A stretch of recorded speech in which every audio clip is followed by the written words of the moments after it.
So people come in all the time, just want a breast augmentation, and we see them, evaluate them, and there's a lot of people that are in between that I think would get more if we gave them a lift with implants, but really are just determined as what they want is implants, whether that's they're afraid of scars, which the scars are really not an issue for anyone. But sometimes too, it's just thinking about they just wanted an increase in volume and like the way that they look. And when we tell them they might benefit from a lift, that's not really the direction that they had in their mind that they were going.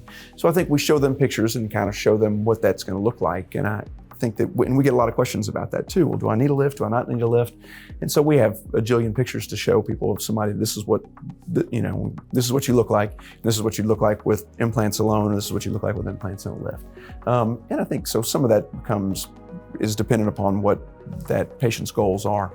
There's definitely been a trend of smaller implants. There was the so-called Dallas boob job of the early 2000s or the 90s. It was just trendy to get bigger implants. We had big saline implants too, whatever. And now I think that a lot of those people don't want as big a breasts as they got, and their bodies may have changed, the weight may have changed, they may have more breast tissue now as well. But those same people are going to typically need a lift in order to exchange those old implants and put in smaller implants. Usually that's just a lollipop-shaped incision, so circular scar in the areola and straight line down. Rarely do I need to put a scar in the fold. That if somebody doesn't have a scar well, that might be the one that's problematic, or that if we lift them enough or if they go without implants, that might be a scar that becomes visible underneath the breast fold of where it might end up. So we're really trying to avoid that scar in the fold. Vertical scar always blends and just goes away as well. It's just not an issue.